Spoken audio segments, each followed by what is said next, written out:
ঘেট্টু রে, স্যার এখনো আসছে না কেন? আমিও তো সেটাই ভাবছি, আজ আবার স্যারের কিছু হলো না তো? কি অলক্ষণে কথা বলছিস?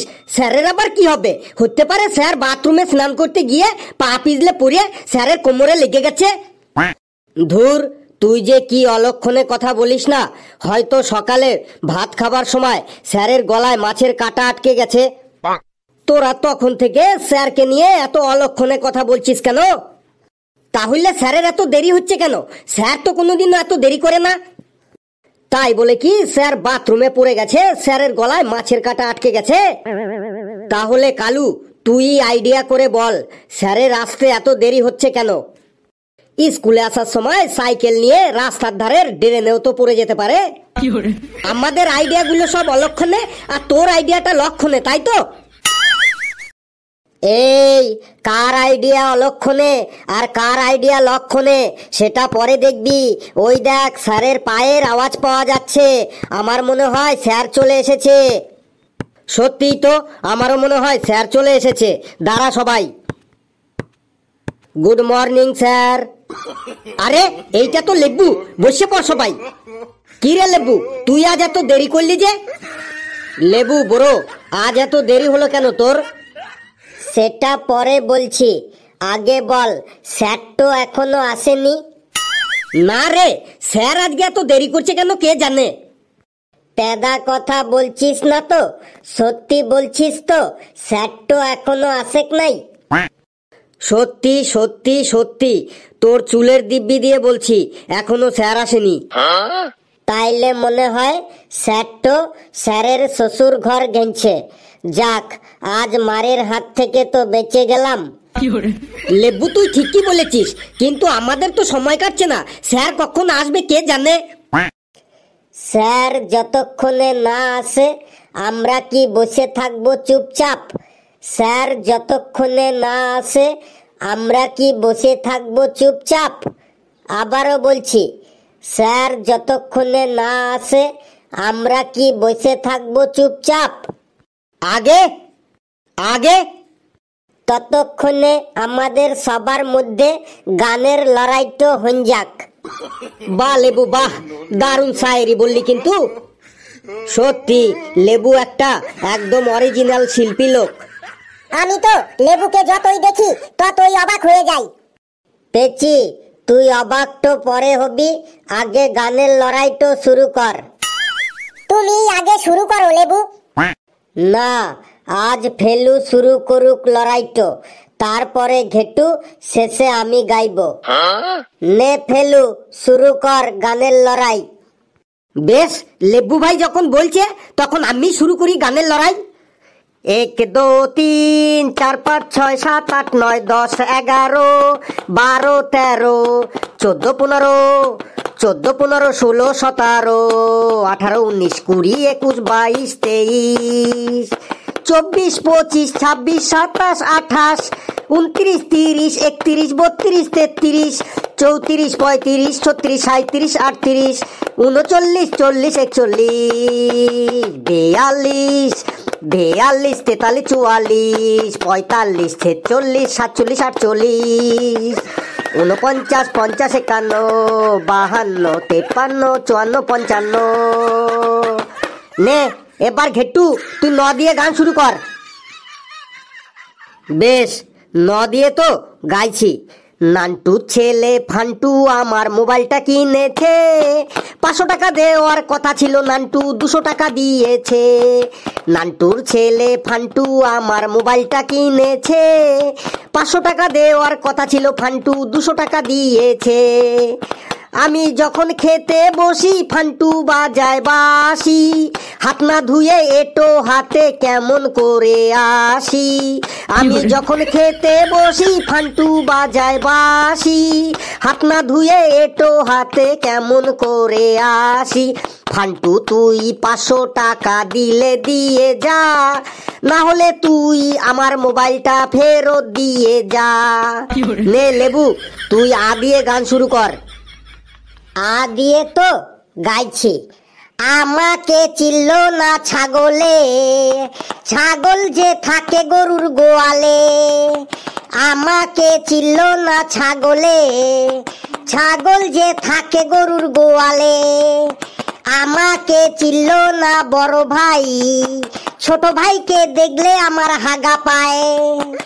আমাকে চিনল না বড় ভাই, ছোট ভাইকে দেখলে আমার হাগা পায়। এই কি হচ্ছে এইসব? তোরা কি এখানে বরযাত্রী এসেছিস নাকি কনে যাত্রী এসেছিস? আমার আসতে একটু লেট হয়েছে আর তোরা সব গান শুরু করে দিয়েছিস। আর লেবু, তোকে তো আজ আমি মেরে একদম স্যাম স্যাম স্যাম স্যাম পুরো ড্যান্স বানিয়ে ছাড়বো। তোর যদি এতই গানের শখ থাকে তাহলে তুই এই স্কুলে ভর্তি হয়েছিস কেন? তুই কোনো গান সঙ্গীতের স্কুলে চলে যা, যেখানে সারাদিন গান গাইতে পারবি। সবাই গান তো করলো, কিন্তু মাঝখান থেকে আমি ফেঁসে গেলাম। আমার কপালটাই ফাঁসা কপাল, ডেলি ডেলি শুধু ফেঁসে যাই। লেবু, তুই বীর বীর করে ওসব কি বলছিস রে? কই কিছু বলিনি তো, আমার দাঁতে মাংসের হাড় আটকান গেছে, ওইটাই বলছিলাম। Good morning sir. Good morning sir. Thank you, বসে পড় সবাই। আজ আমি তোদের জিওগ্রাফি মানে ভূগোলের ক্লাস নেব। এই লেবু, তুই দাঁড়া, তুই বল সোনা কোথায় পাওয়া যায়? স্যার, সোনা সোনার দোকানে পাওয়া যায়। ভুল, আমি বলতে চাইছি সোনা কোথায় পাওয়া যায়, ওই সোনার দোকানে সোনাটা কোথা থেকে আসে?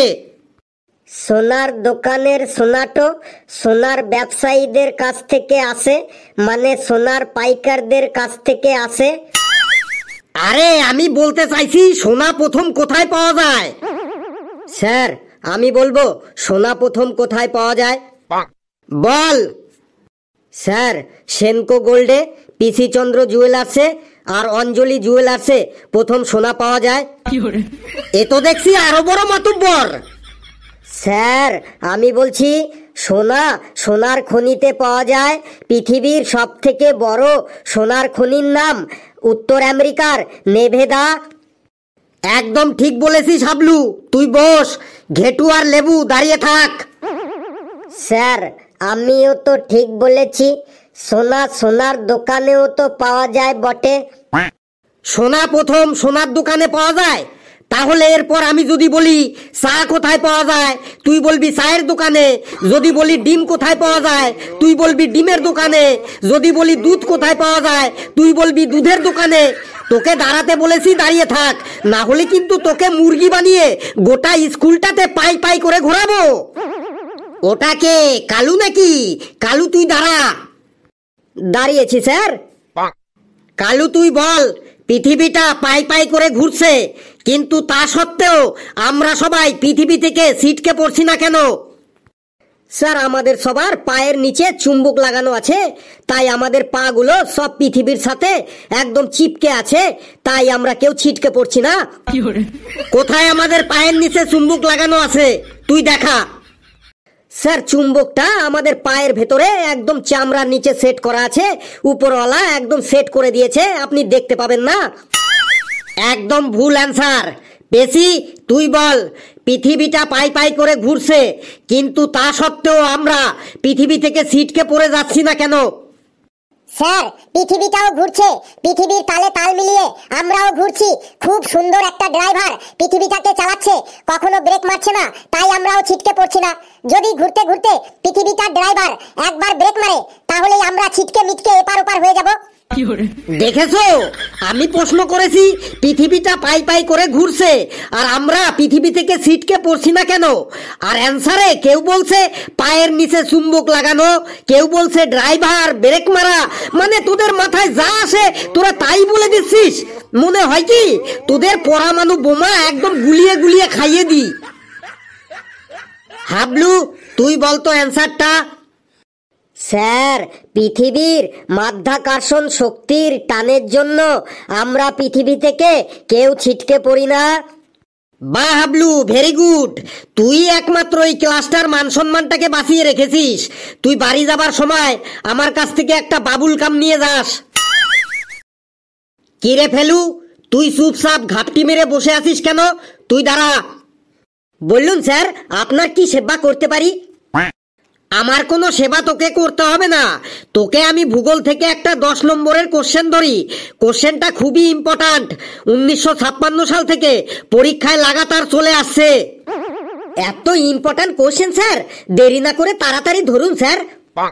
নে, তুই সুন্দরবনের প্রাকৃতিক বৈশিষ্ট্যগুলি বর্ণনা কর, কিন্তু মনে রাখিস উল্টো পাল্টা কিছু বলবি না কিন্তু। স্যার সুন্দরবনের প্রাকৃতিক বৈশিষ্ট্য বলছি স্যার। স্যার সুন্দরবন হল পশ্চিমবঙ্গ ও বাংলাদেশের একদম দক্ষিণে অবস্থিত এক গভীর বনভূমি। এই বনভূমিতে প্রচুর সুন্দরী গাছ আছে, তাই এর নাম রাখা হয়েছে সুন্দরবন। এই সুন্দরবনে নানা প্রজাতির প্রাণী বসবাস করে, যেমন জলে থাকে কুমির আর ডাঙায় থাকে বাঘ, হাতি, গন্ডার, হরিণ। হরিণের সাথে সাথে সুন্দরবনে শিয়ালও দেখতে পাওয়া যায়। এই শিয়ালের 4টে পা আছে, কাঁঠাল পাতার মতো 2টো কান আছে, 5 ব্যাটারি টর্চ লাইটের মতো 2টো চোখ আছে, হ্যান্ড ট্রাক্টরের ফালের মতো 32টা দাঁত আছে, ফুল ঝাড়ুর মতো একটা লেজ থাকে, সারা গায়ে পাপোশের মতো লোমে ভর্তি, ছুচালু পড়া মুখ দিয়ে একটা শিয়াল যখন হাঁক ছাড়ে হুক্কা হুয়া হুক্কা হুয়া, তখন দলের বাকি শিয়ালগুলো চেঁচিয়ে ওঠে কেয়া হুয়া কেয়া হুয়া। স্যার কেমন লাগলো সুন্দরবনের প্রাকৃতিক বৈশিষ্ট্যগুলি? তোকে আমি বললাম সুন্দরবন সম্পর্কে বলতে, আর তুই শিয়াল সম্পর্কে বলে দিলি। কেন স্যার, সুন্দরবনেও তো শিয়াল থাকে। বেশ, তুই এবার আন্টার্কটিকা মহাদেশের বৈশিষ্ট্যগুলি বল, এটাও খুব ইম্পর্ট্যান্ট কোশ্চেন। ছিলাটাকে আজ শিয়ালে ধরেছে, ও আজ সব শিয়াল দিয়েই চালাইবে বটে। স্যার আন্টার্কটিকা মহাদেশের বৈশিষ্ট্য বলছি স্যার। স্যার আন্টার্কটিকা মহাদেশ হইল পৃথিবীর একদম দক্ষিণে অবস্থিত। এই মহাদেশটি একদম সারা বছর বরফে ঢাকা থাকে। এই মহাদেশে নানা প্রজাতির প্রাণী দেখতে পাওয়া যায়, যেমন পেঙ্গুইন পাখি, সিল মাছ, মেরু ভল্লুক, তারপরে মেরু শিয়ালও দেখতে পাওয়া যায়। আর এই শিয়ালের 4টে পা আছে, কাঁঠাল পাতার মতো 2টো কান আছে, 5 ব্যাটারি টর্চ লাইটের মতো 2টো চোখ আছে, হ্যান্ড ট্রাক্টরের ফালের মতো 32টা দাঁত আছে, ফুল ঝাড়ুর মতো একটা লেজ থাকে, সারা গায়ে পাপোশের মতো লোমে ভর্তি, চালু পড়া মুখ দিয়ে একটা শিয়াল যখন হাঁক ছাড়ে হুক্কা হুয়া, তখন দলের বাকি শিয়ালগুলো চেঁচিয়ে ওঠে কেয়া হুয়া। স্যার কেমন লাগলো আন্টার্কটিকা মহাদেশের বৈশিষ্ট্যগুলি? যেটো আইডিয়া করেছিলাম সেটাই ঠিক, ছিলাটা আজ শিয়াল দিয়েই চালাইবে বটে। বুঝেছি, এ বেটা সবকিছুই শিয়াল দিয়েই চালাবে, কিন্তু আমিও ছাড়ার পাত্র নই। তোকে আজ আমি জব্দ করেই ছাড়বো, রেগে গেলে চলবে না, ওকে ঠিক তেলিয়ে তেলিয়ে জব্দ করতে হবে। বাবা ফেলু, তোমার মামা বাড়ি কোথায় বাবা? স্যার আমার মামার বাড়ি গোপালপুরে। তোমার মামার বাড়িতে কোনো শিয়াল আছে? না স্যার, আমার মামার বাড়িতে 2টো কুকুর আছে আর একটি বিড়াল আছে, কোনো শিয়াল টিয়াল নেই। বেশ, তাহলে তোমার মামার বাড়ির প্রাকৃতিক পরিবেশের বৈশিষ্ট্যগুলি বলো। এবার দেখি তোর মামার বাড়িতে শিয়াল কি করে আনিস তুই। বলছি স্যার। স্যার আমার মামার বাড়ির প্রাকৃতিক পরিবেশটা খুবই ভালো, চারিদিকে চাষের জমি, উপরে খোলা আকাশ, আর মাঝখানে আমার মামাদের ছোট্ট গ্রাম। দিনের বেলায় মামার বাড়িতে নানান রকমের পাখির কলরব শুনে মনটা একদম ভরে যায়, কিন্তু সন্ধে নামার পর রাত হলেই চারিদিকে ঘুটঘুটে অন্ধকার হয়ে যায়, আর তখনই চারিদিক থেকে শিয়ালের ডাক শুনতে পাওয়া যায়। আর এই শিয়ালের 4টে পা আছে, কাঁঠাল পাতার মতো 2টো কান থাকে, 5 ব্যাটারি টর্চ লাইটের মতো 2টো চোখ আছে, হ্যান্ড ট্রাক্টরের ফালের মতো 32টা দাঁত আছে, ফুল ঝাড়ুর মতো একটা লেজ থাকে, সারা গায়ে পাপোশের মতো লোমে ভর্তি, চালু পড়া মুখ দিয়ে একটা শিয়াল যখন হাঁক ছাড়ে হুক্কা হুয়া, তখন দলের বাকি শিয়ালগুলো চেঁচিয়ে ওঠে কেয়া হুয়া। স্যার কেমন লাগলো আমার মামার বাড়ির প্রাকৃতিক পরিবেশটা? এই বললি তোর মামার বাড়িতে কোনো শিয়াল নেই, তারপরেও শিয়াল এলো কি করে?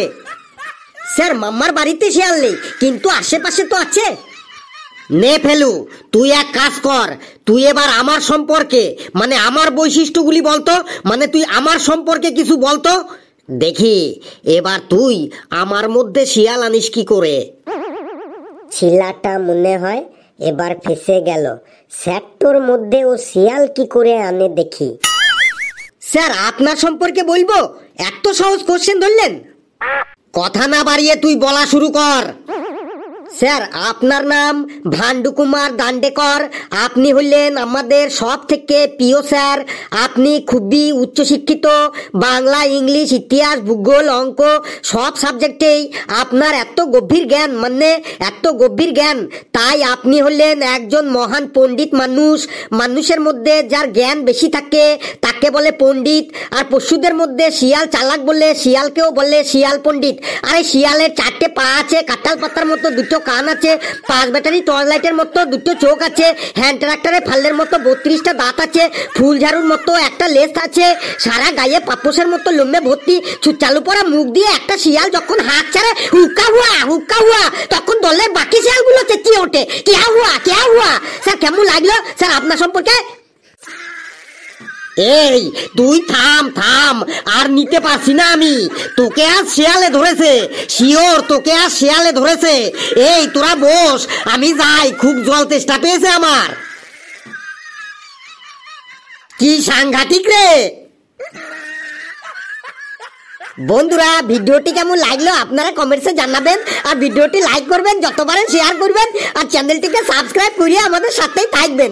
হাসতে থাকুন, সুস্থ থাকুন, যত বেশি হাসবেন তত বেশি সুস্থ থাকবেন। আর একটা শিয়াল যখন ডেকে ওঠে হুক্কা হুয়া, আর পালের মানে দলের সব শিয়ালগুলো চেঁচিয়ে ওঠে কেয়া হুয়া।